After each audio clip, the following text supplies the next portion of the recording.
Hey guys, Joe here. Thanks for checking out another video on the channel. Greatly appreciate it. Scammer's been going around, so if you're seeing this video and those scam text me on Telegram, blah, blah, blah, don't listen to any of that crap. Obviously, I'll make a video if I do a giveaway. You guys but you guys have been coming along strong, 65K plus subscribers as of the time of this video. Greatly appreciate it. Keep doing that. Subscribe, comment, like, share, maybe do a super thanks if you don't want to do like a membership or a monthly donation. You can do like a one-time, here's a $5 tip, go buy some ammo. That would be much appreciated because I do pay for everything out of pocket as of this moment. But yes, what we're taking a look at today is actually something that was traded in by one of you guys down at the store, Liberty Arms, Harrisonburg, Virginia. One of my viewers, who's actually been a customer of the store for a long time, came in and decided to trade in a couple of things towards something else. And after the trade was done, I was asked to clean his trade in, because I clean pretty much all trade-ins just to make sure they're as nice as they can be before they go out. I was looking at it and I was like, hey, I think I want to buy this. So I actually wound up buying it from the store. My prices are not the same as your prices, but needless to say, I got it for a fair price, as well as you would if you go down there or call them yourselves. But inside the case is a Gen 1 Smith Wesson M&P 9. I've been looking for the full size because this is a 17 round gun, even though it's not a giant gun.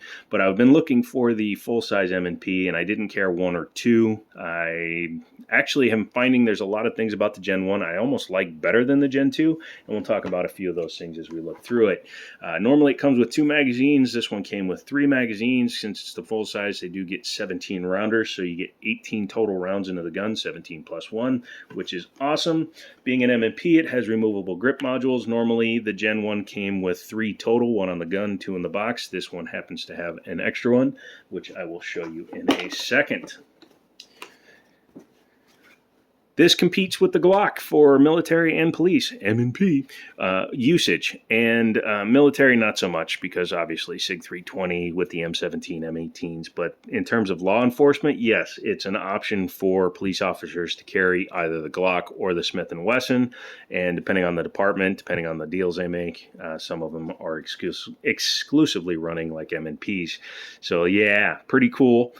Steel slide, polymer lower, removable grip panels, which are very convenient because it allows you to get a different length of pull without having to modify the main part of the frame. You can just change these grip panels.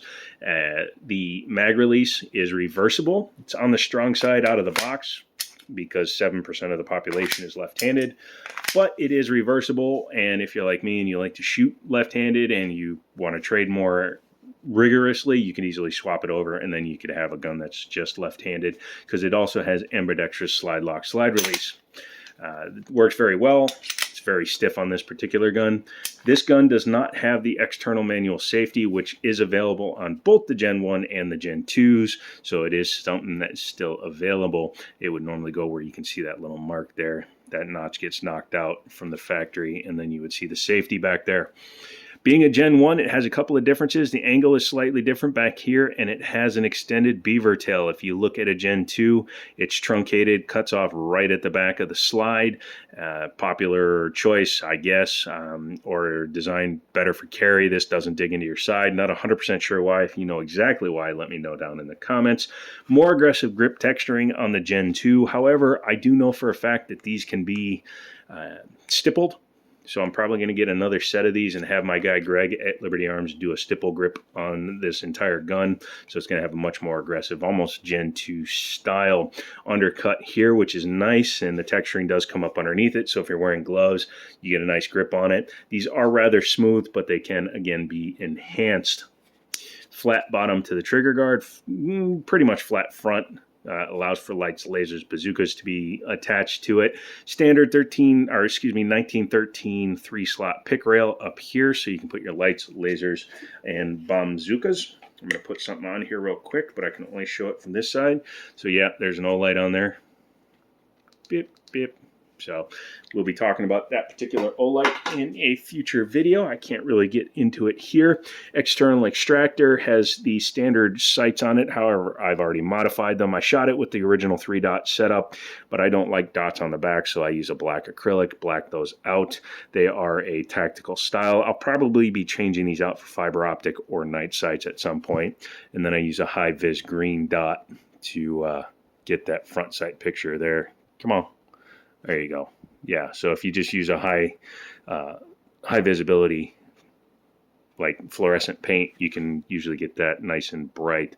Very easy to pick up, and I actually like the way it shoots. So yeah, that's good. Single action trigger, articulated safety trigger. Doesn't have the blade style like a Glock does, which is fine. Some people like this style, some people don't. I know Apex makes a big flat wide trigger for this Gen 1, which I'll probably wind up changing to because it does replace this trigger with a blade style trigger safety, which in my opinion is a little bit more safe, especially when you don't have externals here, because with the just articulated trigger, if you get it snagged on even the side, as long as it pulls that part of the trigger, it can discharge the firearm. Whereas a blade safety, if you miss the blade in the middle of the trigger, it won't go off. Speaking of the trigger pull, you got some take up. Striker fires, they all do that. Some take up. Sometimes you feel some junk or some extra pull. Glock, I'm looking at you. Not trying to bag on Glock too much, but they need better triggers out of the box. But once you get that take up out of there, the trigger's nice and crisp. About 5 1/4 pounds on this particular one on my gauge. Reset is right back to the break and goes into the next shot. Only has rear slide serrations, but it's got Smith Wesson's fish scale or scallops, and they are really, really, really easy to grab. Nothing up front. The Gen 2s have that little bit of scalloping down here, which really doesn't do anything. You can press check even the first gen that way.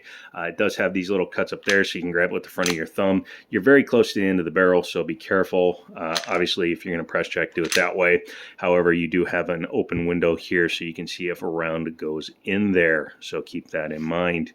Takedown is pretty simple. We'll get to that in a second. Yeah, I kind of like that. I don't think I'd run that, but it's nice having that. This added like $200 to the original price of the gun. Without it, it was like a $450 gun, but with this, I think the package was like $650 because Crimson Trace adds money to the cost of firearms. Now, let's talk about one detriment that some people say is a detriment to a Gen 1. Safe direction. I'm in a basement area with just concrete walls around me, and I'm grabbing one of my magazines to show you what a Gen 1 does. When you insert a magazine and you basically insert it with force, it's going to drop the slide.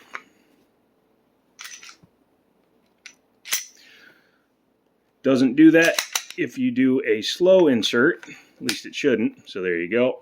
And then the slide lock works like it normally would. There were complaints that that was unsafe. Clear. So Gen 2 guns have a detent for your slide lock slide release that keep it from doing that unless the user actually drops the slide.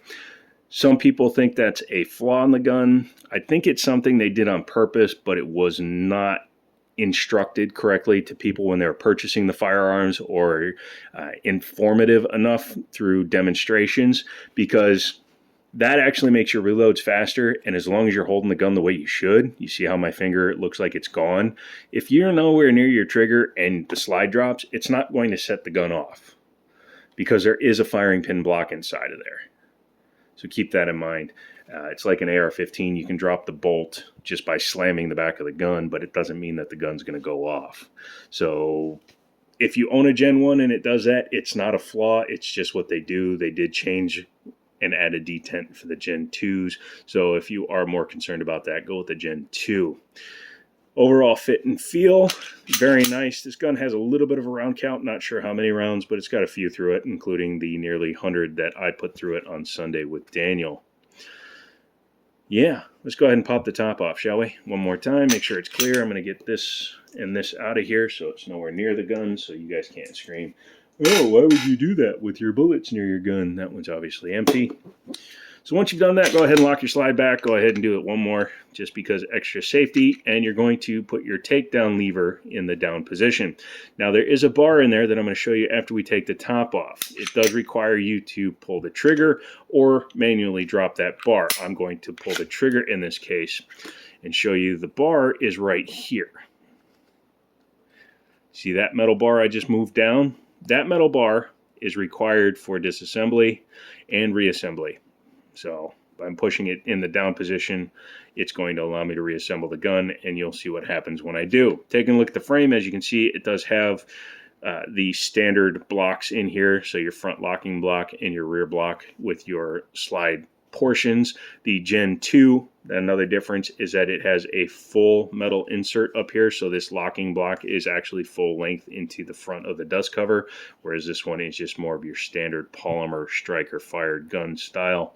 Ambi slide lock is actually quite a nice size. Here's another difference way you can tell a 1 through a 2. If you do that with the Gen 2, it's going to stay up. Gen 1, it's spring loaded to hold it down, which is again part of the reason why it does that when you insert a loaded magazine. Taking the recoil spring out, you'll see it's captive. They have blue on this one. I think that's just for weights, so they can tell easily which ones are going in. And then you have your tilting locking action. Looking inside the slide, you can see this one has some dimpling in there. I believe that was A for marking and 2 for lightening it a little bit. And then coming back here, you have your striker tube, your drop safety back here. Glocks have them up here near the ejection port, but this one is farther back. Otherwise, very standard construction. Yeah, looks pretty good. Reassembly, basically the opposite. Take that, put it the right way. Right, yep. Small end go in the hole. And reassemble it like that. Take your frame and your slide, go ahead and start them back together. Once you get it back to that point, you can lock it back, do that, and you will see that the trigger is dead right now. That's because the magazine, when you reinsert it, is going to push up the metal bar that's inside of the gun. Once you've done that, it resets the trigger mechanism, and the gun is now live. Super short reset on this one, by the way.